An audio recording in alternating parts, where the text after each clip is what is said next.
a justice system which unfortunately is nothing being used as a vehicle of retribution. Yes. Yes. But my faith is strong. So there's no fear today. No fear.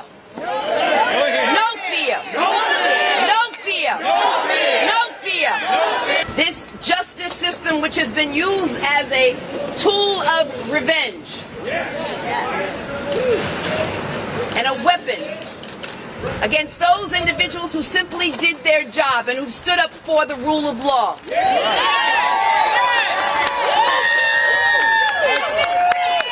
And I'm here to say that my work and my job and all that I do, all throughout my public career,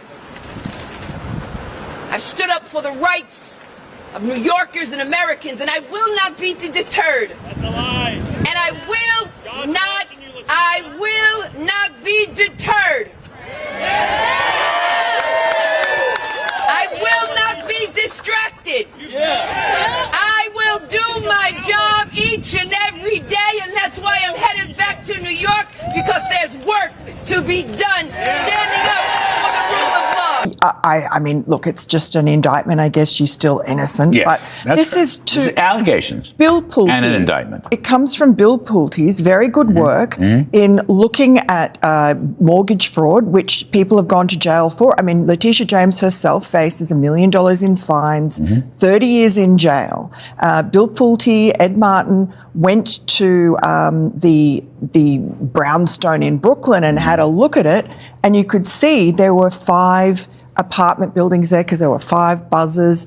Letitia James has said that her father was her husband for the purpose, misstating allegedly her information on these mortgage forms. So she got a lower rate of loan than she would have if she'd done everything above the board. It's an extra slap in the face, as Miranda said, to all those hardworking Americans that are struggling with high mortgage rates. We don't get to benefit from, having our primary residences, in a more favorable place. And I think that she allegedly misregistered them is very sad, and it's definitely, it's not helpful.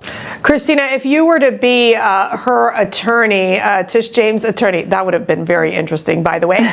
What advice would you give her? Because I almost feel like that she's out there publicly trying to make this victim case, which I think is falling flat. But what would you advise her to do?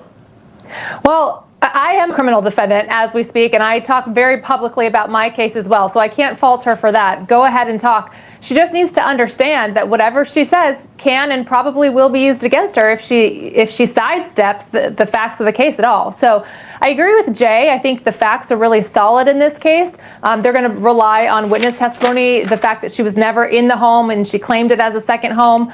I would advise her not to be discussing the fact that she never stayed in the home. But all of this, spouting off about, this is weaponization of justice. I don't hear her crying for, my co-defendants and I, but she can do it. She's going to do it. They're political talking points.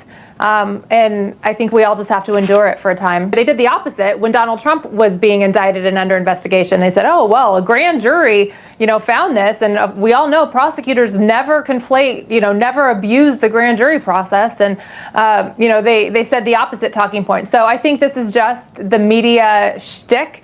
And the defense team wants to give the media an opportunity to have some talking points out there and do what they do to try to defend her. Because at the end of the day, if she somehow maneuvers her way out of this, it will be because the media helped her, not because of the facts of the case. How do you see this playing out for James? It almost seems that there is this sense of, she's saying on the one hand, there's the weaponization of the justice system, but on the other hand, she says she believes in the justice system. How's she going to use this to her favor? Well, she said it was going to be a second home, and on the other hand, she never spent a day in it, right? So, I mean, this is Tish James. They can go after the idea that this is a vindictive prosecution. In fact, it's their right to do. But for all of the evidence that the government will be able to present in that hearing ahead of the trial, to show that, no, there's actually evidence to bring these charges. It was not vindictive at all. It's a horrible move by Tish James, because what she was able to do today, what prosecutors are not able to do, is walk down those courthouse steps and give those sort of unfettered remarks that are very biased and one-sided, and she can continue to do that. But when we have that open public hearing on the motion to remove the case entirely, that evidence is going to be at the forefront of it for us all to see. Why is she a victim, though? She bragged in both of her races, in her re-election and her original campaign to be Attorney General. She said, I have my eye on Trump Tower. She went out and used the law and manipulated it, and then was reversed on the fine, at least, and probably will be on the charge. So it's a matter of fact that there was nothing to her legal case, and she persecuted someone, and she used racialized language when she did it. And so she's a perpetrator. She's a victimizer. She's not a victim. And then, the other thing that's really disturbing, when you went through those sentences, why are all these people getting suspended sentences? And I thought it was against the law to knowingly harbor a fugitive. I thought it was a felony. If a person has a writ out and they're in your home and you know that, and they're evading law enforcement, it seems like that is a crime.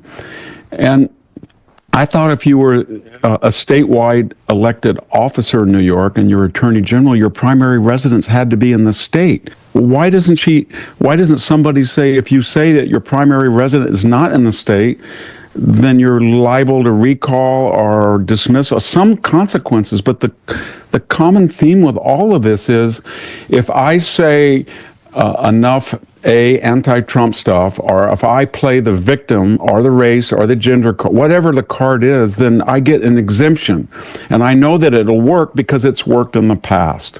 And then it's almost Orwellian, just for her to get up there after what she did by distorting and manipulating the law to go after a political opponent, and then to get elected on that basis, and then to play that she's a victim and they're going after her, and she's got all this criminal exposure and liability, and she hasn't paid no price for it. None of her family they get suspended sentences. They're evading law enforcement. I thought, when they found out, the next scene would be, I don't know, a SWAT team like that went after Donald Trump or something. They would show up at the house and they said that we have a warrant out for your arrest and we're going to arrest you. And they didn't even do that, apparently.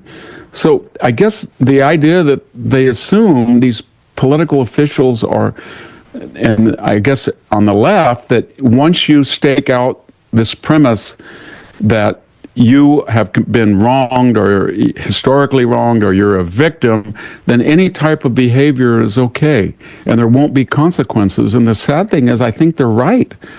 It works. And Mondami is even playing a victim.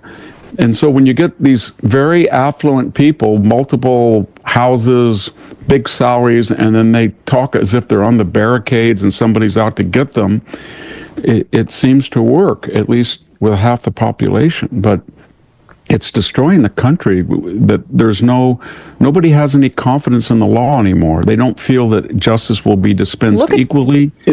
I guess what's tragic about this, because I'm 72, I can remember in my teens at the civil rights movement of the 60s, its theme, what we all heard. I remember my parents grew up from my farm, and I actually heard Martin Luther King speak at Grace Cathedral.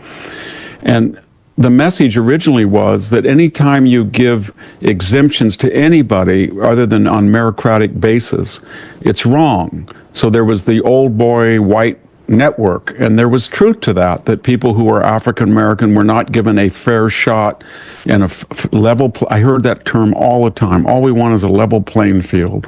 And then 60 years later, these so-called victims and civil rights activists have morphed into exactly what their grandparents said was wrong. And they are now saying that because even though I haven't suffered anything and I've actually gamed the system, somebody 60 years ago did and before, and therefore I'm going to do the same thing that the old white boy network did. I want exemption, exemption. I'm a victim, and I don't have to go through the regular process of meritocratic evaluation, or I don't have to have the same exposure to the law or the legal system because I'm a victim. And you wonder when it's going to end. And as I said earlier, economically, we'll get to the point where a person's gender or doesn't really ascertain their class status anymore, at least in a lot of cases. And that's all for today. Thank you. If you want global news to keep you up to date on any new developments, please subscribe our channel and forward our content with your friends on social media and email. Thank you very much for keep supporting me. Stay safe, be blessed. Namaste. Thank you, God bless you, and God bless America.